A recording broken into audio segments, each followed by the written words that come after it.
Hello everyone, welcome to my channel named Study Miles with SS. Okay तो आज हम लोग करेंगे responsibilities of book keeper as well as accountant और इसके अलावा हम लोग अकाउंट्स का और बेसिक्स करेंगे लाइक एसेट्स क्या होता है, लाइबिलिटीज़ क्या होता है, ये सारी चीज़ें. Okay so let's start. Book keeper response objectives हम लोग ने कर लिया था अकाउंटेंट का. बुक कीपर एंड अकाउंटिंग के बीच में डिफरेंसेस कर लिया था in the previous class and today we will going to discuss the responsibilities of book keeper as well as accountant. So responsibilities क्या होती हैं बुक कीपर की. फर्स्ट है record financial transactions. Financial transactions को क्या रिकॉर्ड करना, सिर्फ record और मेंटेन करना, यही काम होता है बुक कीपर का. इसके अलावा जो बाकी और जितने भी काम होते हैं वो अकाउंटेंट का काम होता है. ओके सो बुक कीपर का सिर्फ और सिर्फ दो काम होता है, एक तो रिकॉर्ड करना और एक मेंटेन करना बुक्स ऑफ अकाउंट या फाइनेंशियल ट्रांजेक्शन डेली बेसिस पे जो होते हैं. Then next is post debit and credit. और जो भी आइटम्स होते हैं, जो भी हम सामान खरीद के लाते हैं, जो भी परचेज करते हैं गुड्स या डिलीवर कराते हैं, तो उन सबका जो आइटम्स होता है उसको कहाँ डेबिट जाएगा कहाँ क्रेडिट जाएगा, इसकी नॉलेज भी बुक कीपर को होनी चाहिए. तो डेबिट क्रेडिट कहाँ जाता है, कौन सा आइटम डेबिट में होता है, कौन सा आइटम क्रेडिट होता है, ये भी रिस्पॉन्सिबिलिटी है बुक कीपर की. प्रोड्यूसेस इन्वॉइसेस प्रोड्यूस करता है. लाइक किसी ने सामान खरीदा, कोई शॉपकीपर ने सामान सेल किया, तो वो इन्वॉइस बाकायदा बना के देगा, ठीक है, अपने कस्टमर को, कंज्यूमर को. क्रेडिट पे लेके गया है तो वो क्रेडिट वाला इन्वॉइस बना के देगा. सो इन्वॉइस प्रोड्यूस करना एक तरह का बिल होता है, रिसिप्ट होता है, उसको प्रोड्यूस करना. This is also one of the responsibility of book keeper. Complete payroll mainly होता है सैलरी बेसिस पे. ओके सैलरी पे जो भी सैलरी का काम है, लाइक बिजनेस में क्या होता है ना, फॉर एग्जांपल बहुत सारे डिपार्टमेंट्स होते हैं. प्रोडक्ट डिपार्टमेंट हो गया आपका, देन आपका स्टॉक डिपार्टमेंट हो गया, फाइनेंस डिपार्टमेंट हो गया, बहुत सारे ऐसे डिपार्टमेंट होते हैं आपका. फाइनेंशियल मैनेजमेंट में भी, फाइनेंस के भी बहुत सारे डिपार्टमेंट होते हैं. तो उन सब का काम क्या होता है, सैलरी को मेंटेन करना. सो बुक कीपर का क्या काम होता है कि किसको कितनी सैलरी मिल रही है उसका पेरोल बनाना. तो ये सारा जो काम होता है ये कौन करता है, बुक कीपर करता है. Okay complete payroll means payroll is basically for salary holders, जिनको सैलरी मिलती है. Then next is maintain and balance ledger and account. Ledger create करना, फिर उन लेजर से फिर अपना ट्रायल बैलेंस बनाना, ट्रायल बैलेंस से बैलेंस शीट प्रिपेयर करना. सो ये सारा काम क्या होता है, बुक कीपर का होता है. Then the next comes of accountant. Accountant का क्या काम होता है. First one is prepare and adjust entries. जो भी एंट्रीज दी गई है एडजस्टमेंट में, उसको जो भी एंट्रीज दी गई उसको एडजस्ट करना. फॉर एग्जांपल जब हम बैलेंस शीट बनाते हैं तो हमारा फुटनोट पे बहुत सारी एक्स्ट्रा एंट्रीज होती है, बहुत सारा एडजस्टमेंट होता है. तो उन एंट्रीज को हम कहाँ एडजस्ट करें कि हमारा बैलेंस शीट टैली करें, कहाँ दिखाएं कौन सा डेबिट होगा कौन सा क्रेडिट होगा. तो एंट्रीज को एडजस्ट करना अकाउंटेंट का काम होता है. Then second is prepare financial statement, that is balance sheet जो होता है, फाइनेंशियल स्टेटमेंट प्रिपेयर करना अकाउंटेंट का काम होता है. Then analyze operational cost. Operational cost क्या होता है कि किस डिपार्टमेंट में मेरा कितना खर्चा हो रहा है. फॉर एग्जांपल हमने स्टॉक मंगवाया, ठीक है, मेरे पास मान लीजिए मेरे पास पेंसिल का बहुत सारा स्टॉक है. तो पेंसिल का स्टॉक लाने के लिए क्या हमको खर्चा करना पड़ा, क्या एक्सपेंसेस हमको फर्दर इंक्योर करने पड़े.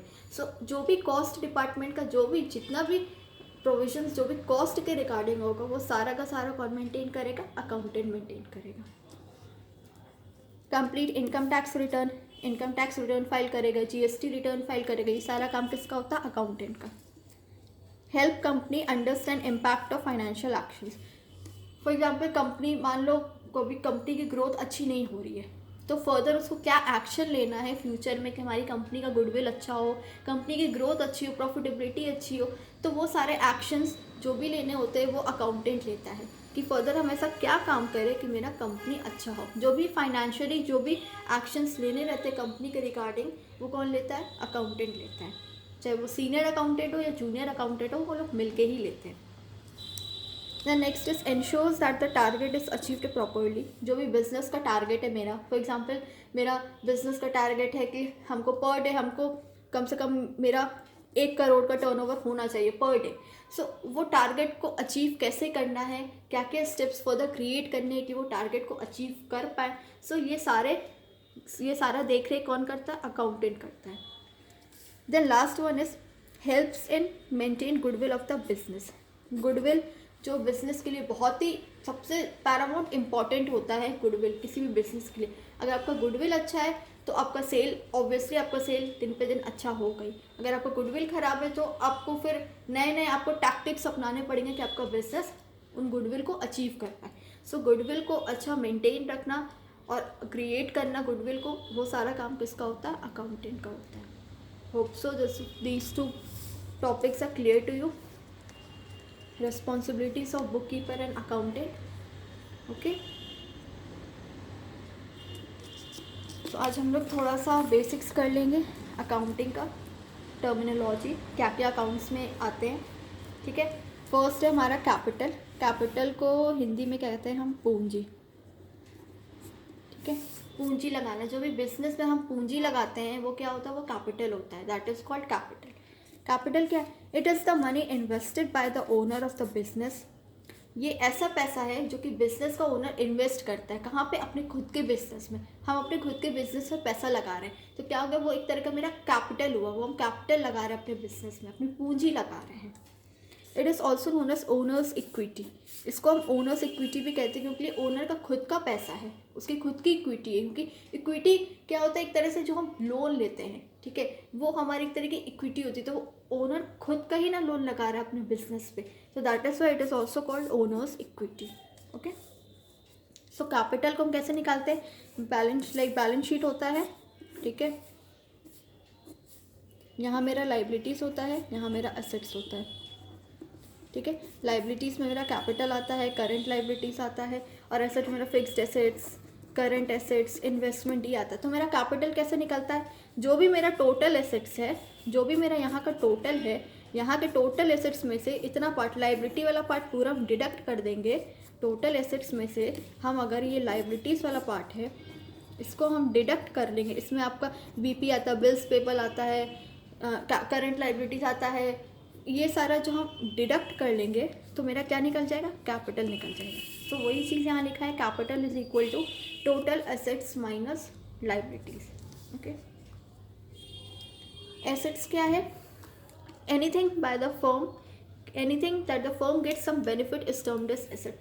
वैसी चीज़ें जो जिससे फर्म को फ्यूचर में बेनिफिट हो, वो सारी चीज़ें क्या है? हमारी एसेट्स है। देखो, कैपिटल तो आपका हो गया जो आपने पूंजी लगाया, ठीक है, लेकिन एसेट्स क्या होता है कि वो सारी चीज़ें जो इन फ्यूचर बेनिफिट पहुंचाए आपके बिजनेस को, वो सारी चीज़ें क्या होती है? हमारी एसेट्स होती हैं। सो ICAI, institute of chartered accountant of India, define assets, define करती एसेट्स को, टैंजिबल ऑब्जेक्ट्स और intangible rights owned by an enterprise and carrying probable future benefit. Assets हम लोग नेक्स्ट क्लास में भी डिटेल में करेंगे क्योंकि असेट्स के भी बहुत सारे क्लासिफिकेशंस होते हैं, on the basis of convertibility, on the basis of ownership, बहुत सारे ऑपरेटिंग एक्टिविटीज़, ये सारी चीज़ें आपकी असेट्स में आती हैं।